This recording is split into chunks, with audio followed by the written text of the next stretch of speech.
जय हिंद दोस्तों, स्वागत है आप सबका हमारे यूट्यूब चैनल शाही आईएएस में। आज मैं आप लोगों के लिए पॉलिटी का लेक्चर लेकर आ रहा हूँ। यह जो लेक्चर है हम लोगों ने 17 बीपीएससी को ध्यान में रखते हुए डिजाइन किया हुआ है। ठीक है, तो चलिए आज का जो टॉपिक है हमारा, देखते हैं कि आज का हमारा क्या टॉपिक है और उसको हम लोग पढ़ेंगे और समझेंगे और देखेंगे किस तरह क्वेश्चन एग्जाम में पूछे जा सकते हैं, यानी कि आने वाले 17 बीपीएससी के एग्जाम में किस तरह के क्वेश्चन से बन सकते हैं और क्या क्वेश्चन पूछे गए जा चुके हैं अभी तक, ये सब चीज हम लोग जानेंगे। आज का जो टॉपिक है हमारा वाइस प्रेसिडेंट, यानी कि जो उपराष्ट्रपति होते हैं हमारे देश के, उनके बारे में हमारे संविधान में क्या क्या प्रावधान शामिल है, क्या क्या प्रोविजन शामिल है, कैसे उनका इलेक्शन होता है। ठीक है, कौन लोग उनका चुनाव करते हैं। ठीक है, कितने साल तक वो अपने पद पे रह सकते हैं, ये सब सारी चीजें हम लोग जानेंगे। ठीक, देखिए पिछला जो लेक्चर था हम लोग ने प्रेसिडेंट के बारे में पढ़ा था कि प्रेसिडेंट क्या होता है, हमारे हेड ऑफ द स्टेट होते हैं। ठीक है, तो वो सब चीजें हम लोग जाना था, पूरा प्रेसिडेंट के बारे में हम लोग जाना था, उनका इलेक्शन कैसे होता है, कौन कौन लोग उनमें पार्टिसिपेट करते हैं उनके इलेक्शन में। वैसे ही आज हम लोग वाइस प्रेसिडेंट के बारे में, यानी कि जो उपराष्ट्रपति हैं उनके बारे में हम लोग जानेंगे। चलिए स्टार्ट करते हैं आज के अपने इस लेक्चर को। देखिए, the vice president is the second highest constitutional office in India. यानी कि वाइस प्रेसिडेंट का जो पोस्ट होता है ना, सेकंड हाईएस्ट कॉन्स्टिट्यूशनल माने संवैधानिक पोस्ट होता है। जैसे सबसे पहला हाईएस्ट संवैधानिक पोस्ट कौन सा है, तो प्रेसिडेंट का होता है। यानी कि हमारे भारत में, अगर हमारे देश में अगर बात की जाएगी सबसे ऊंचा पोस्ट किसका है, सबसे ऊंचा पद किसका है, तो प्रेसिडेंट का होता है। उसके बाद स्थान किसका आता है, उसके बाद स्थान आता है वाइस प्रेसिडेंट का। ठीक है, और देखिए इनका जो टर्म होता है वो कितने साल का होता है, 5 साल का होता है। प्रेसिडेंट का भी टर्म 5 साल के लिए चुना जाता है और इनका भी टर्म 5 साल के लिए होता है। प्रेसिडेंट भी अगर वो चाहे, जब चाहे तब इस्तीफा दे सकते हैं। सेम वैसे ही अगर राष्ट्रपति भी चाहे तो कभी भी अपना समय 5 साल पूरा होने से पहले भी वो इस्तीफा दे सकते हैं। ठीक है, और ऐसा नहीं है कि 5 साल पूरा हो गया तो उनको इस्तीफा देना पड़ेगा। ठीक, वो तब तक अपने पद पे काबिज रहेंगे, वो तब तक वो अपने पद पे बने रहेंगे जब तक कोई उनका सक्सेसर, कोई उनका उत्तराधिकारी चुन करके नहीं आता था। अगर मान लीजिए आज प्रेसिडेंट का या वाइस प्रेसिडेंट का आज 5 साल पूरा हो रहा है, ठीक है, और अभी तक कोई उनका उत्तराधिकारी चुनकर नहीं आया है, उनका इलेक्शन नहीं हुआ है, तो वाइस प्रेसिडेंट और प्रेसिडेंट अपने पद पे काबिज रहेंगे।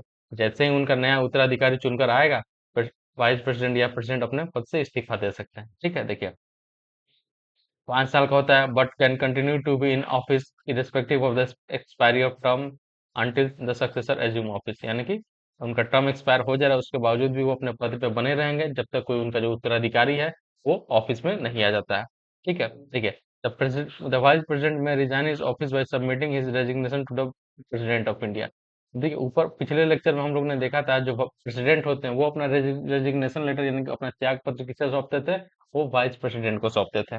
ठीक है, और यहाँ पे वाइस प्रेसिडेंट अपना त्याग पत्र किसे सौंपेंगे, तो वाइस प्रेसिडेंट अपना त्याग पत्र राष्ट्रपति को सौंपेंगे, यानी कि प्रेसिडेंट को सौंपेंगे। देखिए ये क्वेश्चन एग्जाम में कई बार पूछा गया है कि प्रेसिडेंट अपना त्याग पत्र किसे सौंपते हैं, तो वाइस प्रेसिडेंट को सौंपते हैं। और वाइस प्रेसिडेंट अपना त्याग पत्र किसे सौंपेंगे, तो वो प्रेसिडेंट को अपना त्याग पत्र सौंपेंगे। ठीक है, the resignation become effective from the day it is accepted. जिस दिन रेजिग्नेशन को एक्सेप्ट कर लिया जाएगा, जिस दिन त्याग पत्र स्वीकार कर लिया जाएगा, उस दिन से ये इफेक्ट में आ जाएगा, यानी कि उपराष्ट्रपति का पद खाली माना जाएगा। ठीक, चलिए अब देखिए जो उपराष्ट्रपति का पद होता है ना, उनका कोई विशेष महत्व नहीं है। जैसे कि अगर बात की जाए अमेरिका के, हम लोगों ने अपने उपराष्ट्रपति का पद किस कहाँ से लिया हुआ है, तो अमेरिका में जिस तरह से उपराष्ट्रपति का पद है, हम लोगों ने उसी को कॉपी करके अपने देश में भी उपराष्ट्रपति का पद बनाया हुआ है। लेकिन वहां का जो उपराष्ट्रपति होता है वो उनसे बिल्कुल अलग है। ठीक है, देखिए वहां पे क्या है ना, वहां पे अगर जो राष्ट्रपति है, जो प्रेसिडेंट, अगर उनका डेथ हो जाता है, तो जो भी बचा हुआ कार्यकाल रहता है वो कौन, वो जो वहां पे वाइस प्रेसिडेंट रहते हैं, जो उपराष्ट्रपति रहते हैं ना, वो प्रेसिडेंट के रोल में आ जाते हैं। ठीक है, यानी कि जो बचा हुआ कार्यकाल है, जैसे मान लीजिए 1 साल का हुआ, 2 साल का हुआ, 2 साल का कार्यकाल बचा हुआ प्रेसिडेंट का, तो जो वाइस प्रेसिडेंट है ना, वो 2 साल तक के लिए प्रेसिडेंट के तौर पे काम करेंगे। लेकिन अपने भारत में ऐसा नहीं है। भारत में क्या है, अगर मान लीजिए प्रेसिडेंट का पोस्ट खाली हो जाता है, तो वाइस प्रेसिडेंट 6 महीने तक ही प्रेसिडेंट के तौर पे काम कर सकते हैं। ठीक है, और उस 6 महीने में संविधान में यह प्रावधान दिया गया है कि आप 6 महीने में आप इलेक्शन इलेक्शन कराइए और एक नया प्रेसिडेंट चुन करके हमारे देश को सौंपिए। ठीक है, तो देखिए हम लोगों ने वाइस प्रेसिडेंट का पद जो है अमेरिका के संविधान से तो लिया हुआ है, अमेरिका को कॉपी करके हम लोगों ने अपने देश में शामिल किया हुआ है, लेकिन फिर भी इसमें बहुत बड़ा हम लोगों ने बदलाव किया है। हमारे देश का जो वाइस प्रेसिडेंट है वो ज्यादा से ज्यादा 6 महीने तक ही प्रेसिडेंट बन सकते हैं, यानी कि उसके अंतराल में आपको इलेक्शन करा लेना है और नए प्रेसिडेंट को ऑफिस में बैठा देना है। ये चीज आपको ध्यान में रखना है। देखिए, तो फिर वाइस प्रेसिडेंट का क्या काम है, उपराष्ट्रपति का काम क्या है, क्या उनको बस एज एन सिर्फ नाम के लिए बनाकर रख दिया गया? नहीं, उनका भी काम है। चलिए देखेंगे क्या काम होता है। देखिए, the vice president is the ex officio chairman chairperson of the council of state. यानी कि जो क्या आता है, ये चेयरपर्सन होता है किसके, राज्यसभा जो होता है, जो काउंसिल ऑफ स्टेट होता है, ये क्या होता है, उसके चेयरमैन होते हैं, चेयरपर्सन होते हैं, ex officio chairman. Ex officio chair, देखिए ये जो वर्ड है ना, एक्स ऑफिशियो, इसका मतलब क्या हुआ? देखिए, इसका मतलब होता है ना, जो वाइस प्रेसिडेंट होगा ना, वही चेयरमैन बनेगा राज्यसभा का। ठीक है, कोई अदर पर्सन आप राज्यसभा का चेयरमैन नहीं बन सकता है। ठीक है, जैसे ये एक्स ऑफिशियो वर्ड कई जगह यूज होता है। ठीक है, तो उसका मतलब होता है कोई एक खास व्यक्ति जो किसी दूसरे पोस्ट पे है, वही पोस्ट पे, जो किसी दूसरे पोस्ट पे है, वही इंसान इस पोस्ट पे शामिल हो सकता है। ठीक है, जैसे कि जो चेयरमैन हो गया राज्यसभा का। ठीक है, तो राज्यसभा का चेयरमैन हमेशा वही बनेगा जो वाइस प्रेसिडेंट होगा, जो भारत का उपराष्ट्रपति होगा। कोई दूसरा पर्सन चाहे कि राज्यसभा का चेयरमैन बन जाए, वो नहीं बन सकता। अगर आपको राज्यसभा का चेयरमैन बनना है, तो आपको पहले वाइस प्रेसिडेंट बनेगा, तभी आप राज्यसभा के चेयरमैन बन सकते हैं। ठीक है, तो देखिए, and does not hold any office of profit, और ये किसी भी ऑफिस ऑफ प्रॉफिट को होल्ड नहीं करे, यानी कि देश के कोई भी देश में या फिर राज्य में किसी भी कोई पब्लिक एम्प्लॉयमेंट है, उसमें इनका मतलब ये वहाँ पे डायरेक्टर चेयरमैन वगैरह कुछ नहीं है। ठीक, तो ये चीज भी आपको ध्यान में रखना है। तो वाइस प्रेसिडेंट का रोल क्या है? Vice president as a chairman of Rajya Sabha की तरह कार्य करते हैं। तो देखिए, जो वाइस प्रेसिडेंट होते हैं ना, वो राज्यसभा के मेंबर नहीं होते हैं। ठीक है, जैसे हम लोगों ने देखा है कि लोकसभा में, जब हम अभी लोकसभा के बारे में हम लोगों ने नहीं पढ़ा, जब हम पढ़ेंगे तो वहां पे जानेंगे। लेकिन लोकसभा में क्या होता है, लोकसभा का जो स्पीकर होते हैं, वो क्या होते हैं, वो पार्लियामेंट के सदस्य होते हैं। ठीक है, जो लोकसभा है, लोकसभा के सदस्य होते हैं, लेकिन जो चेयरमैन है राज्यसभा के, वो राज्यसभा के सदस्य नहीं होते हैं। जो स्पीकर है वो सदस्य होते हैं, लेकिन चेयरमैन सदस्य नहीं होता है। ठीक है, इसीलिए जब आप इलेक्शन की उसमें वोटिंग की बात की जाएगी, ठीक, तो वोटिंग, जो डिप्टी जो स्पीकर होते हैं, उनको तो अधिकार होता है वोटिंग करने का, लेकिन चेयरमैन को अधिकार नहीं होता वोटिंग करने का। क्यों अधिकार नहीं होता है? क्योंकि भाई वो सदस्य ही नहीं है, तो वो कैसे वोट करेंगे? ठीक है, चलिए नेक्स्ट देखेंगे हम लोग। देखिए, अगर आप देश के वाइस प्रेसिडेंट बनना चाहते हो, उपराष्ट्रपति बनना चाहते हैं, तो उसके लिए क्या क्या योग्यता होनी चाहिए? ठीक है, चलिए देखते हैं क्या क्या योग्यता होनी चाहिए। ठीक है, सबसे पहला तो योग्यता है कि आप देश के नागरिक होने चाहिए। ठीक, अगर आपको देश में किसी भी पोस्ट पे काबिज होना है, कोई भी बड़ा पोस्ट है, प्रधानमंत्री बनना हो, मेंबर ऑफ पार्लियामेंट बनना हो, स्टेट के विधानसभा में मेंबर ऑफ लेजिस्लेटिव असेंबली बनना हो, प्रेसिडेंट बनना हो, वाइस प्रेसिडेंट बनना हो, तो आपको सबसे पहले देश के आप एक नागरिक होने चाहिए। अगर आप देश के नागरिक हैं तभी आप एलिजिबल। अगर आप देश के नागरिक नहीं है, तो बाकी आपके पास सारा योग्यता है, फिर भी आप उस पोस्ट के लिए एलिजिबल नहीं हो पाएंगे। तो सबसे मुख्य प्रावधान क्या है? कि आप देश के नागरिक हो। ठीक है, should have completed 35 year of age, यानी कि आपकी उम्र कितनी होनी चाहिए? कम से कम 35 साल आपने कंप्लीट कर लिया है, तभी आप देश के वाइस प्रेसिडेंट बनने के लायक है, उपराष्ट्रपति बनने के लायक है। पिछला लेक्चर जो हम लोग ने देखा था प्रेसिडेंट का, यानी कि अगर उपराष्ट्रपति बनना अगर आप चाहते हैं, उस समय भी आपका एज कितना होना चाहिए? उस समय भी आपका एज 35 ईयर्स होना चाहिए। ठीक, चलिए, should be qualified for election as a member of Rajya Sabha. देखिए, यहाँ पे क्या बात की जा रही है कि आप राज्यसभा के मेंबर बनने के लिए क्वालिफाइड होने चाहिए।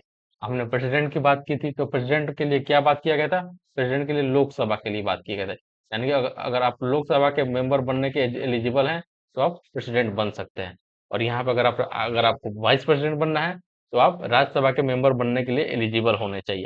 देखिए, ऐसा क्यों किया जा रहा है?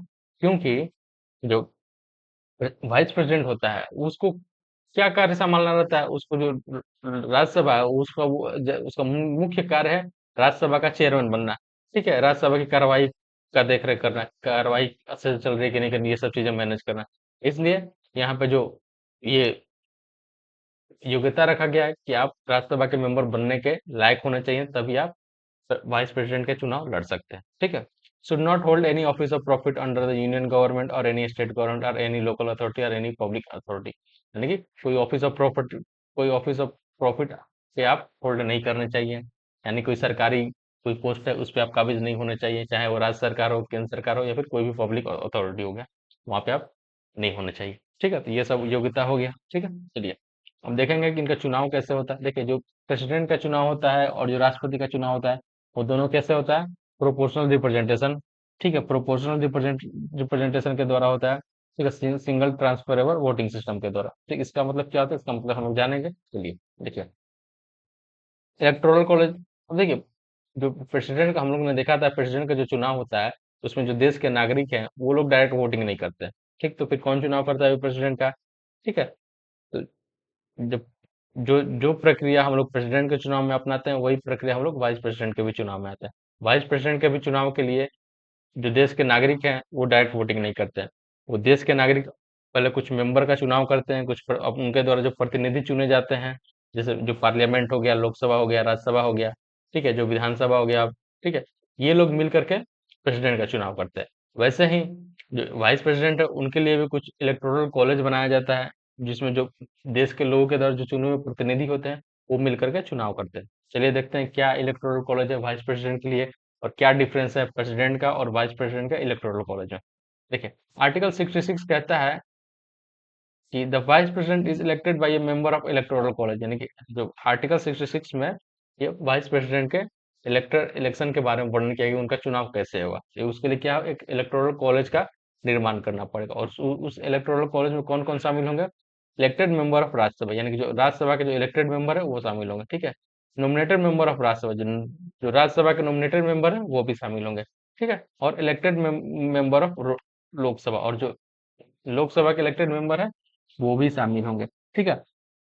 अब देखिए, यहाँ पे हम लोग देख रहे हैं कि elected member of Rajya Sabha, nominated member of Rajya Sabha, elected member of Lok Sabha, ठीक है। यानी कि लोकसभा और राज्यसभा के दोनों मेंबर, चाहे वो इलेक्टेड मेंबर हो या फिर नॉमिनेटेड हो, ये सारे के मेंबर क्या होंगे, आपके शामिल होंगे वाइस प्रेसिडेंट के चुनाव में। लेकिन हम लोगों ने प्रेसिडेंट के चुनाव में क्या देखा था कि प्रेसिडेंट के चुनाव में जो नॉमिनेटेड मेंबर होते हैं लोकसभा के और राज्यसभा के, वो पार्टिसिपेट नहीं करते हैं, ठीक। और उसमें एक और क्लॉज क्या था, जो स्टेट असेंबली होती है, यानी कि जो विधानसभा होते हैं, उसके भी जो इलेक्टेड मेंबर होते हैं, वो प्रेसिडेंट के चुनाव में पार्टिसिपेट करते हैं। लेकिन जो वाइस प्रेसिडेंट है, उनके चुनाव में जो स्टेट लेजिस्लेटिव असेंबली होती है, जो विधानसभा होते हैं, उनके मेंबर पार्टिसिपेट नहीं करते। ये पॉइंट आपको ध्यान में रखना है। कई बार एग्जाम में इसको दिया जा सकता है कि वाइस प्रेसिडेंट के चुनाव में विधानसभा के प्रतिनिधि भाग लेते हैं, ठीक है। इस तरह के क्वेश्चन आपसे पूछे जा सकते हैं। ये चीज आपको ध्यान में रखना है कि जो वाइस प्रेसिडेंट है, उनके चुनाव में कौन कौन से भाग लेते हैं। Elected member of the Lok Sabha, nominated member of the Lok Sabha, and elected member of the Rajya Sabha, nominated member of the Rajya Sabha, ठीक है। ये चीज आपको ध्यान में रखना है। चलिए, अब देखिए, पहले क्या था ना, पहले दो नॉमिनेटेड मेंबर हुआ करते थे लोकसभा में, ठीक है। लेकिन 104 संविधान संशोधन के तहत उसको हटा दिया गया, यानी कि अब एक भी नॉमिनेटेड मेंबर लोकसभा में नहीं होते। तो इसलिए ये इस पॉइंट को आप नहीं भी रख सकते हैं, क्योंकि अब इसको तो हटा दिया गया। पहले होता था तो वो लोग पार्टिसिपेट करते थे, भाग लेते थे इलेक्शन में, लेकिन अब उनको हटा दिया गया 104 संविधान संशोधन के तहत। इसलिए आप इसको पॉइंट को आप हटा भी सकते हैं। लेकिन ध्यान में रखना है कि नॉमिनेटेड मेंबर हो या इलेक्टेड मेंबर हो, दोनों मेंबर भाग लेते हैं वाइस प्रेसिडेंट के चुनाव में। लेकिन प्रेसिडेंट के चुनाव में जो नॉमिनेटेड मेंबर थे वो भाग नहीं लेते थे, सिर्फ इलेक्टेड मेंबर भाग लेते थे। कौन कौन से इलेक्टेड मेंबर, जो लोकसभा के इलेक्टेड मेंबर हैं, राज्यसभा के इलेक्टेड मेंबर हैं, जो लेजिस्लेटिव असेंबली के इलेक्टेड मेंबर हैं, और जो दिल्ली एंड पुडुचेरी के जो यूनियन टेरिटरी है, उसके जो इलेक्टेड मेंबर है, सिर्फ और सिर्फ इलेक्टेड मेंबर ही भाग लेते थे। लेकिन वाइस प्रेसिडेंट के चुनाव में इलेक्टेड और नॉमिनेटेड दोनों मेंबर भाग लेते हैं, और जो स्टेट लेजिस्लेटिव असेंबली होती है, उसके मेंबर भाग नहीं लेते हैं वाइस प्रेसिडेंट के चुनाव में। ये चीज आपको दिमाग में रखना है, याद रखना है, ताकि एग्जाम में आपसे ये गलती ना हो, ठीक है। अब देखिए, टर्म्स ऑफ ऑफिस, यानी कि कितने समय तक उपराष्ट्रपति अपने पद पे बने रह सकते हैं, चलिए देखते हैं, ठीक है। 5 ईयर्स, 5 साल तक उपराष्ट्रपति क्या हो सकते हैं, अपने पद पे काबिज रहेंगे, ठीक है। क्या 5 साल तक ही रहेंगे, 5 साल से ज्यादा नहीं रह सकते हैं, बिल्कुल रह सकते हैं। अगर उनका मन हो तो 5 साल से ज्यादा भी रह सकते हैं, लेकिन कब, जब उनका जो सक्सेसर है, उनका जो उत्तराधिकारी है, अगर वो चुन के नहीं आया है, तो 5 साल से ज्यादा रह सकते हैं, ठीक है। वो 5 साल से ज्यादा अपने रह सकते हैं, ठीक है। Can resign from his office by addressing the resignation letter to the president, यानी कि यह रेजिग्नेशन दे सकते हैं, किसको दे सकते हैं, अपने प्रेसिडेंट को रेजिग्नेशन दे सकते हैं, त्याग पत्र दे सकते हैं, वो जब चाहे तब दे सकते हैं। ऐसा नहीं कि 5 साल पूरा होगा उसके बाद ही दे सकते हैं, वो 1 साल हुआ तभी भी दे सकते हैं, 2 साल हुआ तभी भी, यानी कभी भी जब उनका मन चाहेगा वो रेजिग्नेशन लेटर दे सकते हैं प्रेसिडेंट को, ठीक है। Also eligible for also eligible office for re election to date, यानी कि वो इलिजिबल है दोबारा इलेक्शन के लिए, ठीक है। और ये कितने बार री इलेक्शन करवा सकते हैं, जितने बार उनकी मर्जी हो, ठीक है। अगर वो चाहे कि 2 बार रहे, 3 बार रहे, 4 बार रहे, 10 बार रहे, जितनी बार वो उनका मन करेगा, वो इलिजिबल है वाइस प्रेसिडेंट के पोस्ट के लिए। सेम चीज हम लोगों ने देखा था, जो प्रेसिडेंट का पोस्ट है, वहां पे भी जितनी बार वो चाहे वो री इलेक्शन करवा सकते हैं, और उसका कोई एक नंबर डिफाइन नहीं किया, यानी जितनी बार वो चाहेंगे उतनी बार री इलेक्शन करवा सकते हैं, ठीक है। लेकिन क्या है, अमेरिका में ऐसा नहीं है। अमेरिका में सिर्फ 2 बार आप इलिजिबल हो सकते हैं। अगर 2 बार अगर आपने कोई भी पोस्ट वहाँ पे प्रेसिडेंट वाइस प्रेसिडेंट का अगर आप पोस्ट ले लिया तो आप तीसरी बार एलिजिबल नहीं होंगे। यहाँ पे वहाँ पे सिर्फ 2 बार की बात की जाती है प्रेसिडेंट के पोस्ट के लिए। लेकिन भारत में ऐसा नहीं, भारत में आप एनी नंबर ऑफ टाइम के लिए आप एलिजिबल हैं। ठीक है। अब देखिए हम लोगों ने देखा था कि प्रेसिडेंट को अगर हटाना है उनके पद से तो कैसे हटाएंगे, तो आर्टिकल 61 में इम्पीचमेंट की बात की गई थी। ठीक है। आर्टिकल 61 में हम लोग देखा था इम्पीचमेंट यानी कि महाभियोग की बात की गई थी। लेकिन क्या वाइस प्रेसिडेंट को भी हटाने के लिए महाभियोग की बात की गई, इम्पीचमेंट का बात किया गया? नहीं। वाइस प्रेसिडेंट को हटाने के लिए किसी तरह के इम्पीचमेंट की बात नहीं की गई।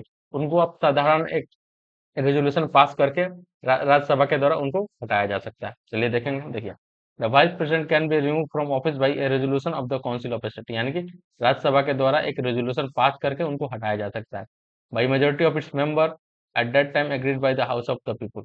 ठीक है, एक मेजोरिटी ऑफ द मेंबर के द्वारा पास करके हटाया जा सकता है। तो उस समय जो लोकसभा है उनके द्वारा भी मतलब उनके सहमति मिलनी चाहिए। अगर लोकसभा सहमति नहीं दे रही है तो जाहिर सी बात है प्रस्ताव खारिज हो जाएगा, पास नहीं होगा। लेकिन अगर लोकसभा भी उसको सहमति दे रही है तो प्रेसिडेंट वाइस प्रेसिडेंट को अपना पद खाली करना पड़ सकता है। देखिए, a resolution for this purpose may be removed only after a notice of at least minimum 40 days has been given for such an intention।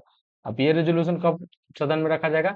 जब 14 दिन का एडवांस नोटिस दिया दिया जाएगा। ठीक है, एक 14 दिन का एक एडवांस नोटिस आपको देना पड़ेगा। देखिए उपराष्ट्रपति जी, आपके खिलाफ हम ये प्रस्ताव ला रहे हैं, आपको रिमूवल रिमूवल के लिए, आपको पद से हटाने के लिए हम आपके खिलाफ ये प्रस्ताव ला रहे हैं।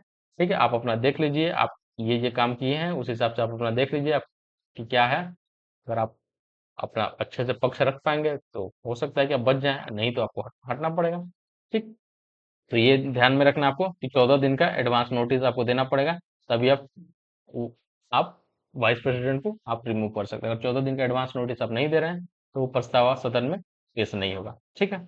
चलिए, क्वेश्चन है, क्वेश्चन को देख लेते हैं हम लोग। क्वेश्चन हमारा क्या कह रहा है, देखिए, the chairman and the deputy chairman of the Rajya Sabha are not the member of that house. ठीक है, ऊपर हम लोगों ने इसको डिस्कस किया था कि chairman and the deputy chairman of the Rajya Sabha are not the member of the house. देखिए, चेयरमैन तो राज्यसभा के मेंबर नहीं होते हैं, यानी कि जो एक्स ऑफिशियो चेयरमैन होते हैं वो क्या है, वो राज्यसभा के मेंबर नहीं होते। लेकिन जो डिप्टी चेयरमैन होते हैं वो क्या होते हैं, वो राज्यसभा के मेंबर होते हैं। ठीक। और जो स्पीकर होता है लोकसभा का, वो भी क्या होता है, वो भी लोकसभा का मेंबर होता है। यानी कि जो चेयरमैन होता है सिर्फ वही मेंबर नहीं नहीं होता है। तो ये ऑप्शन तो हमारा गलत हो गया। ठीक है। देखिए, while the nominated member of the two house of the parliament have no voting right in the president election, they have the right to vote in the election of the vice president। बिल्कुल ये बात सही है। जो nominated member होते हैं उनको ये अधिकार नहीं है कि वो प्रेसिडेंट के चुनाव में पार्टिसिपेट करें, लेकिन उनको ये अधिकार है कि जो वाइस प्रेसिडेंट का चुनाव है उसके इलेक्शन में ये लोग पार्टिसिपेट कर सकते हैं। ठीक है, तो ये हमारा ये पॉइंट सही हो जाएगा। ठीक है।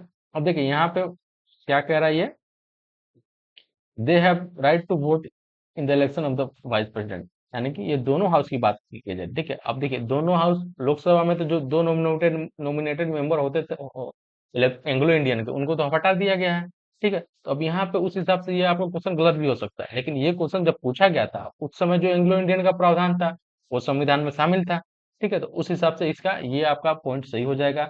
अगर ये क्वेश्चन अभी बन रहा है तो हो सकता है कि आपको ध्यान रखना पड़े कि क्या वो दो दोनों हाउस के नॉमिनेटेड मेंबर की बात कर रहा है या फिर सिर्फ एक हाउस के नॉमिनेटेड मेंबर की बात कर रहा है।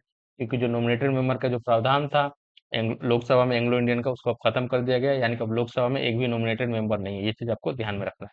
तो फिलहाल के इसका आंसर क्या हो जाएगा, सिर्फ जो ऑप्शन पॉइंट 2 है सिर्फ वो सही है। आपका इसका सही आंसर बी हो जाएगा। ठीक है। चलिए, आज के लिए बहुत बहुत धन्यवाद। बहुत जल्द मिलेंगे हम लोग नए लेक्चर में कुछ नए टॉपिक के साथ। तब तक के लिए जय हिंद, जय भारत।